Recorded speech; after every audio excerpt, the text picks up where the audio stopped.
Now, when someone in the armed forces is killed, their whole family is affected, and often there are children who must cope with grief, cope with lives changed by war, even though they themselves haven't left home. Now, a documentary called Toy Soldiers explores how they cope and what can be done to help. It's been shown today at 4:35 on CBBC. The film was made in 2010 and it's been shown in schools around the country. However, this is the first time it will be shown on television. And here is a clip of what will be shown. For children whose dads don't come back, dealing with life without a parent can be a long, hard struggle.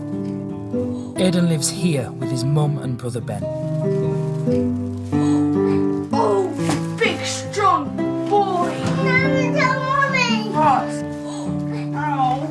Okay, John? Yeah. I'm Aiden and I'm 10. My baby brother lives in the house with me and my mum. Do you want the bits in it? Yeah. 2 years ago, Aiden's life changed forever when he got the news about Dad no family ever wants to hear. Can I have a kissy? Well, my mum was crying and then I was crying.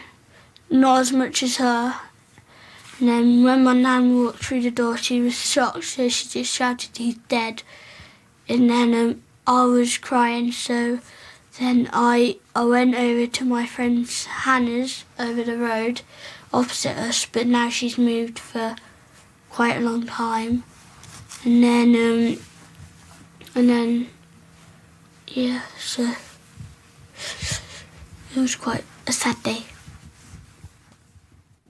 Well, with us now in the studio here is Aiden, the central figure in that part of the film we saw. His father Gary killed when Aiden was 8. You were 10 in the film, Aiden, you're 13 now. And along with your mother, Tony O'Donnell. And we're also joined by the film's director as well, John Walsh. Well, hello to all of you. Thank you for coming in. Aiden, what is it like when we're all sitting talking about that moment in your life? How do you find that and watching that now? I think it brings back memories of the day that we got the news and how painful it was when they knocked on the door and came in and told us. Do you mind us all talking about it? No, I think it's good to talk about it. And your mother Tony is with us as well. Why do you feel it is important to see this and to talk about it in the way we are? Children don't know how to express their emotions really, and children that have lost parents like that usually don't want to upset their parents, so they don't talk about it. And for Aiden, it was a really good thing for him to do this programme because it let him express how he felt. And John, you direct the film. I mean, yes. in a wider sense, why is it important as well? Because I know I mean, a lot of people have seen this through the schools over the last few years. I mean, how important is that, and what is the reaction to it? Well, I think there's a common frame of reference people have perhaps around, grief in the family. But if your father happens to be in the armed services, and that's a very specific sort of death within the family. So partly it's to give children a context around childhood grief, because for children, one of the biggest fears in their lives is losing one or both parents. So obviously that's addressed by the film. But of course, for those children who've lost parents through something which is quite divisive, such as the war in Afghanistan, or can be seen as that, then I think it's important to be able to give a frame of reference. And I think when Aiden showed the film to his school chums at school, people who knew him for a few years, I think they were surprised at what he went through and how well he coped. Because a lot of the coping mechanism, of course, is between mum and between Aiden as well. So I think together they're a good example of how well you can do. So Aiden, the film shown at your own school, that must have been a struggle. How long ago was that then? When would that have been? That would have been a couple of years ago at Aiden's school. What was that like? Were you there when it was shown? Yeah, I was there. The teacher, I was walking around the classroom and then the teacher came up to me and said, "Do you mind if we show the documentary you did about your dad?" So you didn't know it was going to happen, right? No, and then I said, "Yeah, that's fine, because it'll make them understand how I feel when I'm upset." Oh, it was just shown there and then, was it? Yeah. Right. What was it like seeing it with your classmates?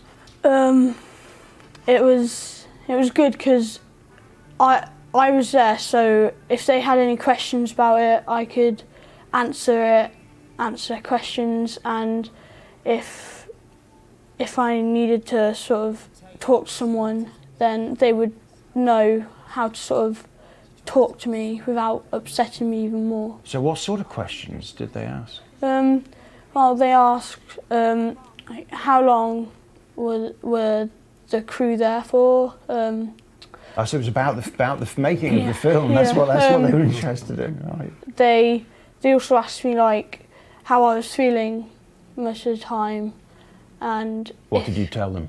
I said, well, sometimes I have bad days, but I know that my friends are there for me, so So do you feel that their watching of the film changed their attitude? Yeah, because in them watching the film, they understood how I felt. And Tony, that must have been a huge relief to you, I would imagine. It makes it easier knowing he's going to school with people that not necessarily really understand, but have got an insight into how he's feeling or how he may be feeling or what he's going through, so yeah. And did the fact that your father was killed in a war make a big difference to what people thought or not? I think it did, because they had a sense of more emotion, I found, for me when they talked to me, and if I needed them, they would be there. And John, do you find does that raise the issue of whether enough is done for the children of service people who are killed? Well, there's different outlets, isn't there? In terms of television, this is one of the first programmes that ever broached that subject for children, and we animated children's own drawings in the film itself. And giving it a larger context, I mean, the Ministry of Defence in the last sort of 5 years has come on leaps and bounds. If you go onto their website, you'll find that bereavement help isn't just qualified to MOD contacts. There's now sort of other contacts there, such as Cruise and Break, which are standard, if you like, civilian charities and help groups you can go to. So I think they've got a wider sense of compartmentalising. You know, there's different organisations and counselling available now. Tony, did you find that? Was all of that there for you at the time? We're involved in a couple of charities that have popped up. We wouldn't be where we were without these charities. Forces Children's Trust and Scottish Little Soldiers. They're for children in Aiden's position, and they've come on leaps and bounds in the last 5 or 6 years. So there is help out there, but you have to know where to go to get it. And you have to be proactive as well. You know, I think Tony's a good example of a very proactive parent.